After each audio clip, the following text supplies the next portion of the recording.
సమం దేవి స్కందద్విపవదన పీతం స్తనయుగం తవేదం నః ఖేదం హరతు సతతం ప్రస్నుతముఖం యదాలోక్యాశంకాకులితహృదయో హాసజనకః స్వకుంభౌ హేరంబః పరిమృశతి హస్తేన ఝడితి.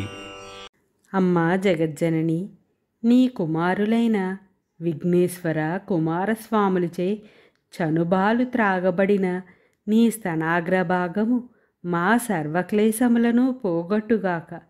అమాయకుడై బాల్యచాపల్యముతో కూడిన విఘ్నేశ్వరుడు నీ చనుపాలు త్రాగుతూ మధ్యలో నీ స్తనములను తన చిట్టి చేతులతో తడిమి, ఒకవేళ తన కుంభస్థలం అక్కడికి వచ్చిందేమోనని భయపడి తన తలపై కుంభస్థలం ఉందో లేదో అని అనుమానం వచ్చి తొండముతో తన తలను తడుముకొనటమనే చేష్టతో తల్లిదండ్రులైన నీకు, ఈశ్వరునికి, సోదరుడైన కుమారస్వామికి నవ్వు తెప్పించుచున్నాడు.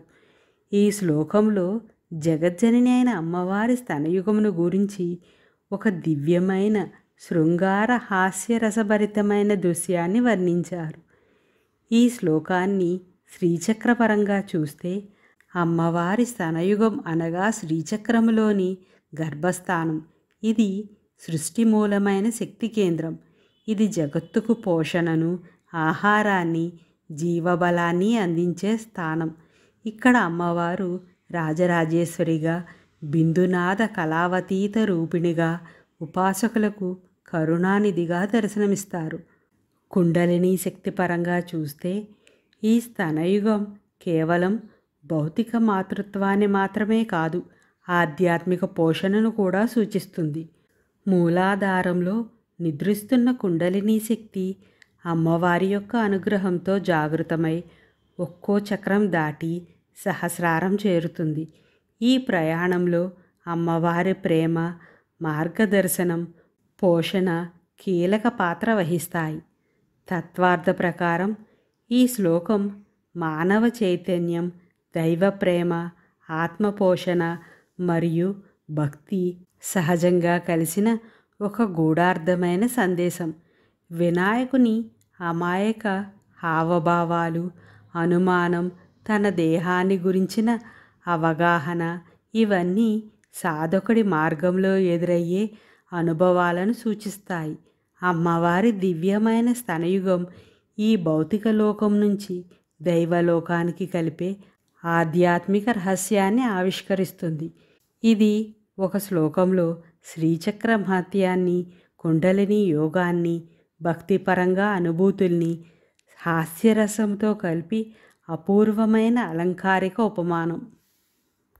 అమూతే వక్షోజౌ అమృతరసమాణిక్యకుతుపౌ న సందేహస్పందో నగపతి పతాకే మనసినః పిబంతౌ తౌ యస్మాత్ అవిదితవధూ సంగరసికౌ కుమారావద్యాపి ద్విరదవదన క్రౌంచదలనౌ.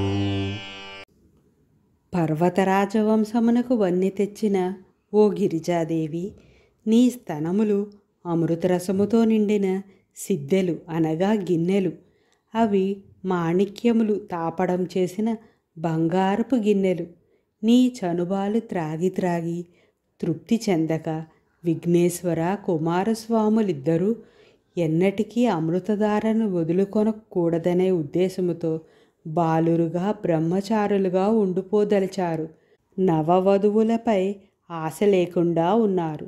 శ్రీచక్రపరంగా చూస్తే ఈ వక్షోజాలు అనేవి శ్రీచక్రంలోని గర్భస్థానం లేదా బిందుస్థానంలో ఉన్న శుద్ధ విద్యాతత్వమునకు ప్రతీకలు. ఇక్కడ నుంచి సృష్టి మొదలవుతుంది.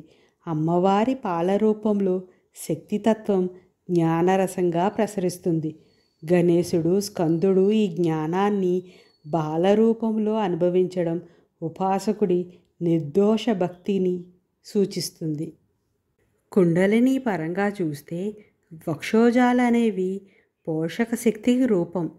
కుండలిని శక్తి ఒకసారి మేల్కొన్నాక సాధకుడు తల్లి వంటి శక్తిని తనలో అనుభవిస్తూ జ్ఞానం అనే గణేశుడు మరియు శక్తి అనే కుమారస్వామి రూపంలో స్వచ్ఛమైన స్థితిని పొందుతాడు.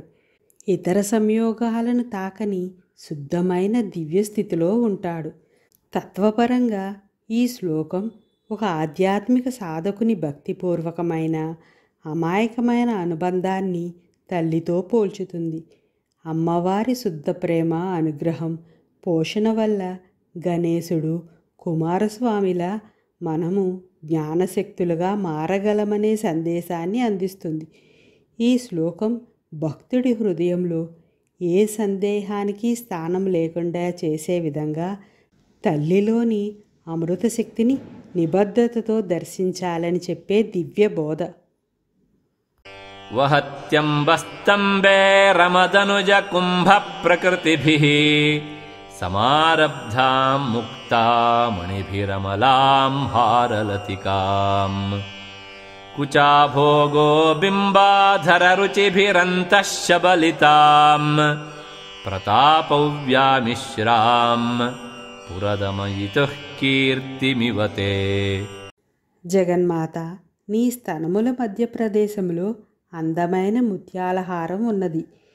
నీ దరహాసము ఎర్రని నీ పెదవుల కాంతితో కలిసి ఆ ముత్యాల హారంపై ప్రతిఫలించగా అవి రక్తవర్ణ కాంతులతో పరమేశ్వరుని కరుణని, కీర్తిని ప్రతిబింబిస్తున్నాయి. ఆ పరమశివుడు గజాసురుని తపస్సుకు మెచ్చి అతని ఉదరంలో ఆత్మలింగంగా ఉండిపోయాడు. మహావిష్ణువు గంగిరెద్దును ఆడించి గజాసురుని మెప్పించి శివుని ఆత్మలింగము కావాలని కోరాడు. మాట తప్పని వాడైన గజాసురుడు చివరి కోరికగా తన తల ముల్లోకముల చేత పూజింపబడాలని, తన చర్మం శివుడు ధరించాలని కోరాడు. ఆ చర్మం శివుడు ధరించి కృత్తివాసునిగా కీర్తింపబడ్డాడు. గజాసురుని శిరస్సుపై ధరించిన ముత్యాల హారమును భార్య అయిన పార్వతికి అలంకరించాడు శివుడు. శ్రీచక్రపరంగా చూస్తే అమ్మవారి వక్షోజాలనేవి శ్రీచక్రములోని లలితా త్రిపుర సుందరి శక్తిని సూచిస్తాయి. ఇవి పోషణ, సృష్టి మరియు జ్ఞానాన్ని ప్రసాదించుటకు ప్రతీకలు. హారలతిక అంటే ముత్యములు మాదిరిగా ఇవి ప్రకాశించే విద్యాతత్వాన్ని సూచిస్తాయి. ఇది శ్రీచక్రములోని మధ్య బిందువు నుంచి ఉద్భవించే అమృత శక్తిగా భావించవచ్చు. ఈ శక్తి భౌతికంగా స్తనయుగంగా ఉండి ఆధ్యాత్మికంగా జగన్మాత యొక్క తత్వానికి ప్రాతినిధ్యం వహిస్తుంది. కుండలిని పరంగా చూస్తే వక్షోజాలనేవి శక్తి సంచారంలో మధ్యస్థానముగా ఉండే అనుభూతి కేంద్రాలు. కుండలిని శక్తి మూలాధారంలో నుండి సహస్రారానికి ప్రయాణించే ప్రక్రియలో హృదయ చక్రానికి సంబంధించిన స్థాయిలో ఈ మాతృత్వ భావన, ప్రేమ మరియు జ్ఞాన ప్రసాదం వస్తుంది. ఈ వక్షోజాలు జ్ఞానాన్ని అందించే బిందువులుగా ఉంటాయి. తత్వార్థంగా ఈ శ్లోకం ద్వారా మాతృత్వం అనేది కేవలం శరీర సంబంధం మాత్రమే కాదు, అది పరమశక్తి ద్వారా ప్రపంచానికి జ్ఞానాన్ని, శాంతిని, ఆనందాన్ని ప్రసాదించే తత్వం అని చెప్పబడుతుంది. అమ్మవారి సౌందర్యం ఒక్క శృంగారానికి మాత్రమే కాకుండా విశ్వంలోని చైతన్యమయమైన శక్తికి చిహ్నంగా ఉంటుంది. అటువంటి దేవి రూపాన్ని ధ్యానం చేయడం ద్వారా భక్తుని మనస్సు కూడా ఆ శుద్ధ శక్తిలో లీనమవుతుంది. ఈ విధంగా ఈ శ్లోకం భౌతిక రూపం, ఆధ్యాత్మిక తత్వం, శక్తి సౌందర్యం అన్నింటినీ సమ్మిళితంగా అద్భుతంగా వ్యక్తం చేస్తుంది. తవస్తన్యం మన్యే ధరణిధర కన్యే హృదయతః పయః పారావారః పరివహతి సారస్వతమివ దయావత్యా దత్తం ద్రవిడ శిశురాస్వాద్య తవ యత్ కవీనాం ప్రౌఢానాం అజనికమనీయః కవయితా. అమ్మా, నీ స్తన్యమునందు పుట్టి నీ హృదయమందలి క్షీరసముద్రము నుండి పెళ్ళుబిక్కిన దయ అనే అమృతధార యొక్క ప్రవాహము సరస్వతీ నది వలె శుద్ధ స్ఫటిక సంకాస కాంతులతో ఉన్నవని తలుస్తాను. అవి త్రాగిన ద్రవిడ శిశు అనగా ఆదిశంకరులు, తిరుజ్ఞాన సంబంధర్ ఇరువురు ఆ అమృతధారలు త్రాగిన మహత్యం వల్ల అతి రమణీయమైన మృదు మధురమైన రచనా సామర్థ్యం గల కవిగా మారనేమో కదా. ఈ శ్లోకంలో లలితాదేవి స్తన్యాన్ని కేవలం శారీరక పాలుగా కాక వాగ్దేవి తత్వం కలిగిన జ్ఞానరసముగా ఆచార్యులు వర్ణిస్తున్నారు. పార్వతీదేవి హృదయము నుండి ప్రవహించే పాలలో వాగ్జ్ఞానాన్ని, సాహిత్య కళను, కవిత్వ ప్రవాహాన్ని దర్శిస్తారు. ఆ అమృతపానముతోనే తాను అద్భుతమైన కవి, దైవిక జ్ఞానాన్ని వెదజల్లగలిగిన తత్వవేత్తగా ఎదిగానని ఆచార్యులు నిగూఢంగా చెప్తున్నారు. శ్రీచక్రపరంగా ఈ పాలను బిందుస్థానం నుంచి ప్రవహించే జ్ఞానశక్తిగా భావించవచ్చు. శ్రీచక్రం యొక్క అంతర్ముఖ రహస్య కేంద్రంలో అమ్మవారు శుద్ధ విద్యాతత్వాన్ని ప్రసరింపజేస్తారు. అక్కడ నుండి ఉపాసకులకి ఆధ్యాత్మిక పోషణగా పాల రూపంలో జ్ఞానామృతం లభిస్తుంది. ఇది కవితా శక్తిగా మారి లోకానికి తత్వప్రకాశాన్ని అందజేస్తుంది. కుండలిని పరంగా మూలాధారంలో నిద్రిస్తున్న కుండలిని శక్తి ధ్యానం, భక్తి సాధన ద్వారా పైకి లేచి హృదయ చక్రం వద్ద అమ్మవారి జ్ఞానపానీయాన్ని అందిస్తుంది. ఇది శిష్యుని మనస్సులో సాహిత్య వైభవం, కవితాశక్తి, వాగ్వైఖరి కలిగిస్తుంది. కుండలిని శక్తి సాహిత్య రూపంలో వికసించేది ఈ స్థాయిలోనే.